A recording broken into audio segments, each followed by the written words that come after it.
Well, Brady, thank you so much for joining me. No worries. Thanks for having me, Carlin. Yeah, and just diving into you a little bit, you have certainly a unique story as to how you became the business manager of the Okotoks Oilers. Can you give us a little bit of a history as to who Brady is and just how you ended up in Okotoks?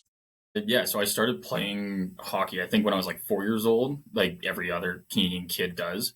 And then bounced around between lacrosse and baseball. And then at a time, like my parents decided, like, hey, you got to pick between hockey and lacrosse going forward because we can't do spring hockey and lacrosse at the same time. Hmm. And so I decided to keep playing hockey and thought that was kind of the best route for me going forward through sports and everything. Played for the Calgary Buffaloes organization in South Calgary. And then from there, played junior A hockey with the old Calgary Mustangs, now Black Falls Bulldogs, Hmm. Bonnyville in Northern Alberta, and then three teams out in Manitoba. So it was a little bit of a suitcase out there. And Hmm. don't know if that's a good or bad thing. Probably not a great thing. But yeah, I played with Winkler Fires, Wawasakapa Wolverines, and Selkirk Steelers out there. Ended up playing Division III hockey in Wisconsin for Marion University for 4 years, Okay. where I was able to get a business degree with sports management major, marketing major, and a graphic arts minor at the same time. Then it was kind of perfect timing for Okotoks having an opportunity on the business side for their business operation lead position. It Yeah. was opening up right as I was finishing and graduating college. I had applied and I knew the old boss a little bit. He was with Brooks before and he knew some other guys from his time in Fort McMurray and they gave pretty good references and same with references I had given him. So kind of just right time, right place for hopping on with Okotoks. Yeah, right on. And sorry, how long have you been here for now? I'll be in my third year now. Third year, right on. Well, what a unique degree to get, right? Like, there's so many different options out there for things for students to go to university for, but to end up with the, and I want to make sure that I sports management. Yeah, that was. I think technically it's like sport and recreation management, but I just say sport management because it's kind of the blanket one. And it's like, oh yeah, that kind of fits right up our alley right now. Yeah, for sure. No, that's awesome. Well, it's great to get to know you, and we want to dive into a little bit of the Oilers organization. And what's something that kind of drew you to this organization? I'm playing against it. Like I've known about Okotoks for years and years. Like growing up, ever since I think I was like 12 or 13, I heard about the Oilers. I got the chance to play against them when I played for the Calgary Mustangs, and coming here playing in this rink, it was a different feeling. Like the crowd felt like it was on top of you. Like fans felt into it back then, so it was like this is kind of a cool place to play. And I always got the spring camp invites growing up, so I always tried out here. I was just never good enough to play here. Okay, okay. Well, no, that's awesome. I know that like my kids, we all love going to the games and the interaction, just how close you are. Like I think even the speed of the game certainly seems very, very quick. And I know we don't want to get into it, but I know that there's certainly some comparisons to the WHL, and I feel that this brand of hockey is a little bit faster than the WHL, but I know that maybe we don't. I know this is no doubt a big debate. We don't need to get into that, but that's what I feel. And it's certainly a great brand of hockey. What kind of things do you have, like the fan experience? What kind of things do you, for listeners that have never been to an Okotoks Oilers game, what kind of things can they expect when they come to a game? We try and create like a pretty interactive atmosphere, like especially with the integration of our video board now. And Hmm. now that I know how to kind of operate and run the video board, it helps out quite a bit. Last year, Hmm. our home opener, it didn't work, and it was kind of a nightmare day for myself trying to make sure it worked. But yeah, we try and create a pretty interactive atmosphere for everyone. Like we'll have minor hockey teams that want to come out to the games. We do group tickets for them. We'll do game nights as well. So we have like local businesses that'll be like a sponsor of the game. Look at a Hmm. booth and everything. So we try and create awareness for them through like our avenues and like our crowd and everything. Hmm. Then with the video board, we'll have like commercials, we have intermission games, Timbit skates. We try and create like a longevity, I guess is the right word, consistent throughout the game. So it's fully interactive and there's not really downtime, I guess, in a sense. Yeah, no, absolutely. No, There's that's gonna be there's gonna be like those down times with Zamboni on the ice. We try and play commercials, blooper reels, and we have like highlights as well from the past periods too. yeah, right on. No, that's awesome. What are the ticket prices when? Adult walk up are adult 18, senior 16, student is 13 to 22, so that'll be $10. Youth 6 to 12 is 8, and then 5 and under is free. Yeah, for sure. Yeah, I know my kids certainly are of the age right now where they just love going to the games to meet with friends and watch the game. And sometimes I don't even make it to the game with them, but they're out there enjoying the game, and they just always have some great stories and some good laughs while they're at the game as well. So you That's guys good to hear. certainly are packaging it for the entire family, that's for sure. You guys also rely very heavily on billet families as well. Like, what's I know that Joelle, that's kind of how you and I made a connection. And how are you guys this year for billet families? Are you still in need for billet families? Is that something you're always kind of searching for? Or do you get a point in a season where it's just like, okay, we got that covered? Yeah, we're always looking for billet families, whether temporary, full time. Like, there's no shortage of a need on them, but Mm-hmm. like they're so important for our organization as a whole. Like, we try and create a family atmosphere now. Like, we're doing, I think next this Sunday we're gonna try and do like a Canadian Thanksgiving with everyone.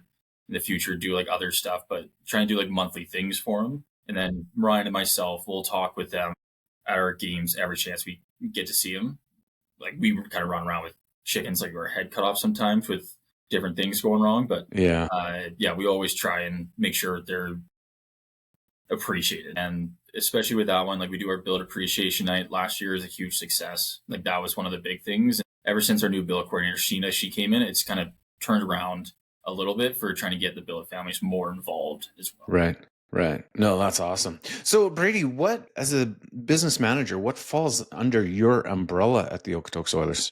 So all me and Ryan, so I kind of oversee all of the like sponsorship, game day stuff from like 50/50 bar sales, merchandise, and then kind of just like basic administration for like answering phone calls, emails, stuff like that. And then working with the coaches as well on the travel side, just Hmm. trying to make sure they're all set up for travel throughout the season.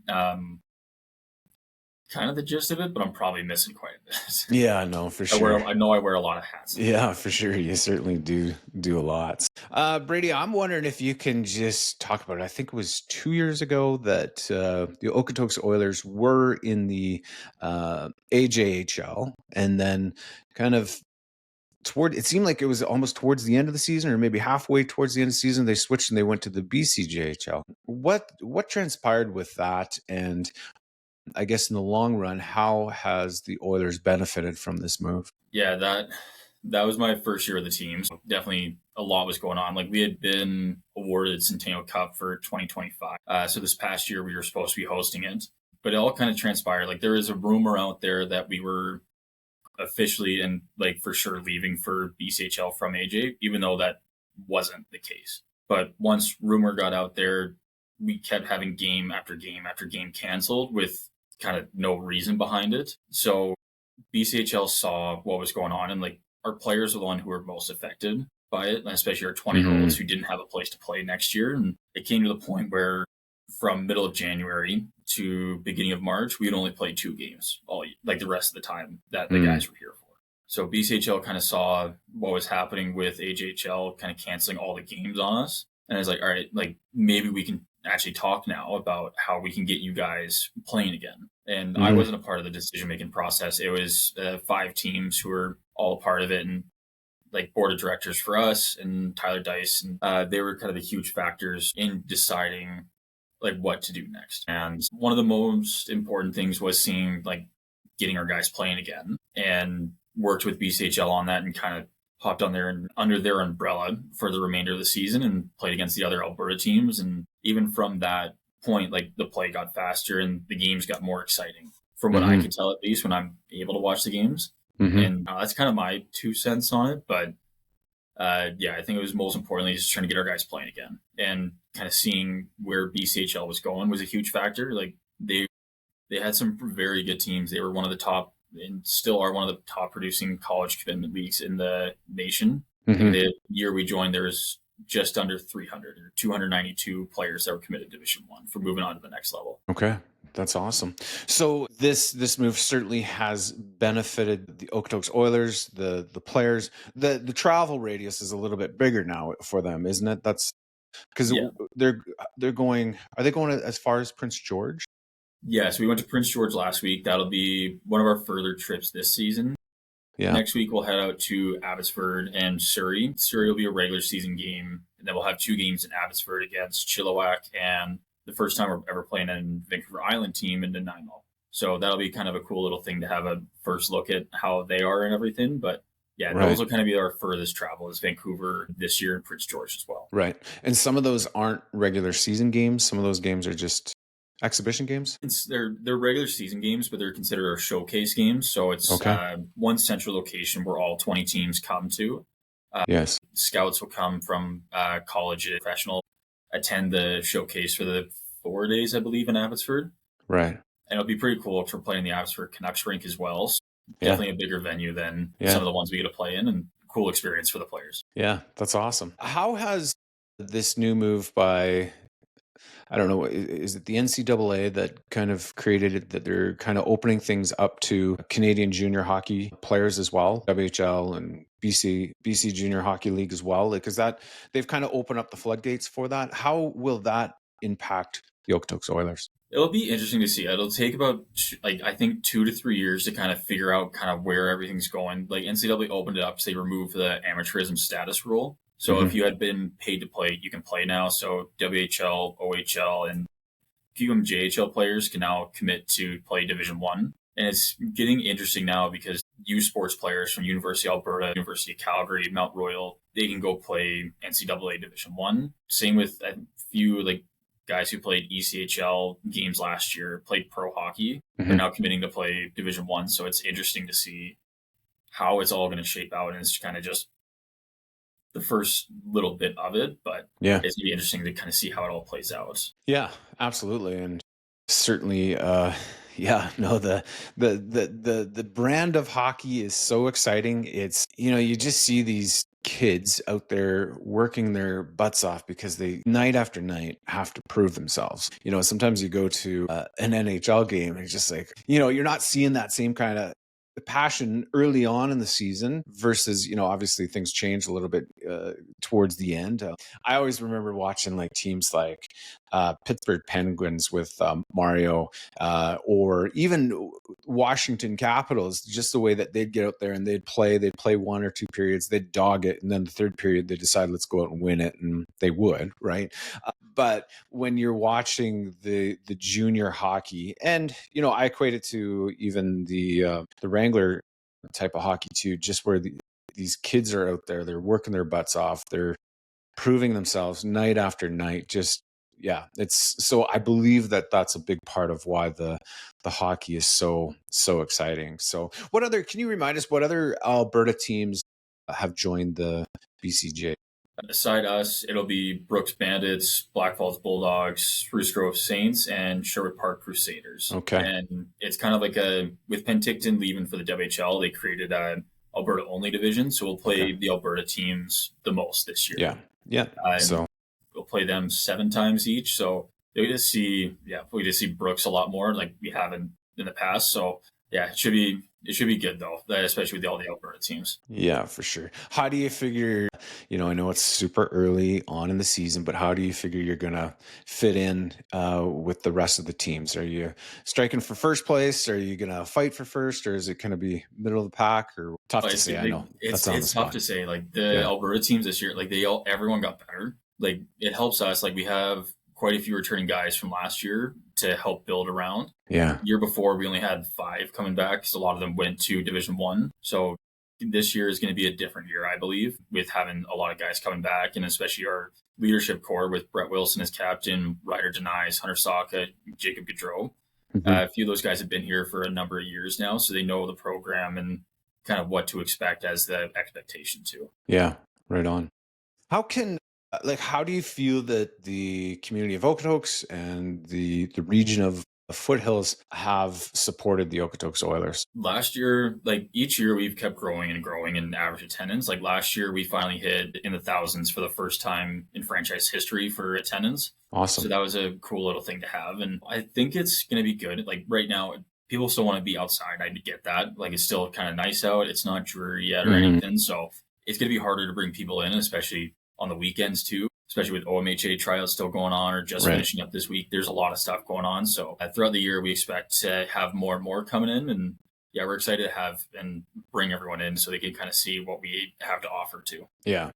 Yeah, I think in all fairness, we had a brutal summer, so we're getting the warm weather now. So, Brady, is there a few dates that we should keep in mind that can highlight on our calendars as special event games? Yeah, so we're running back for our Hockey Helps the Hospice game. That'll be going February 20th. And we did that last year for the first time, and it was a huge success. And it was awesome working with the hospice as well on that. We'll have our school day game February 24th for all of Foothills County. I think last year we had about 1,400 school kids, and I think this year there's going to be growing even more based off my last meeting with them. So, yeah, definitely excited for that one, and that one gets loud for sure. Yeah. Build Appreciation will be March 6th. Fan Appreciation March 28th. And we'll have a few other ones like Parent Appreciation, Volunteer. Our Christmas game on December 13th will be a good one as well, because we'll do Christmas jerseys and we'll auction them off afterwards too. Right on. Well, that's awesome. No, it sounds like some great events are scheduled for this year. Where can people get Okotoks Oilers swag? Where can they go buy a hat? Where can they get a hoodie and all that stuff? Do you guys have a shop set up, or is it basically all online? We have a shop. We have everything at the rink here. So if anyone stops in asking for stuff, we can help them out. We had an online shop, and then it went down for a little bit. We're still trying to get that back right now. But yeah, if anyone wants merchandise, you can buy it at the games. Come by the rink during office hours. We'll be able to help anyone out. Yeah, right on. No, that's awesome. Because I have Okotoks Oilers jersey on right now. That's what, I don't know if you can see it there. Got it right on, a little bit of a practice jersey. Now, I believe, and I might be a little bit biased just being from Okotoks or whatever, but I believe that Rigger is probably one of the best mascots in all of sports. Honestly, like he's a great mascot. Yeah. And last year we brought him out more and more, and he was amazing. Like a lot of the kids who were running into him, they were all super ecstatic. We brought him out to there's a student teacher game. I think it was through Good Shepherd up at the rec center last year, and they asked to bring him out, and he was a hit. All the kids loved him and everything. So yeah, we're super excited. Like Rigger's still around and everything. Yeah, he's one of the things for our game atmosphere that brings it more alive for sure. Yeah, no, for sure. Do you guys have like group ticket sales? Like if there's a group, a youth group or a seniors group or whatever that want to come out to a game, do you guys have group ticket sales as well? Yeah, absolutely. They reach out to Ryan Canton and myself, and we'll help them out. It's for groups 8 or more, and we have preferred pricing. We can also help see them kind of where you guys want to, and where we suggest is kind of a better angle to get a view of the game.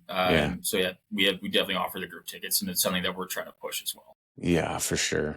Yeah, there's nothing like being close to the action. And I think that's all part of the beauty of the Viking Rental Center and just how close everybody is and the loudness. I know I've been to a few games where the fans have gotten pretty rowdy, pretty into it, and, certainly cheer on the Okotoks Oilers. So, Brady, I appreciate what you're doing for this team, and we look forward to seeing you at a couple games this year. I'm going to try to get out as soon as possible. The weather looks like it's cooling off, so it's perfect. So it's good hockey weather.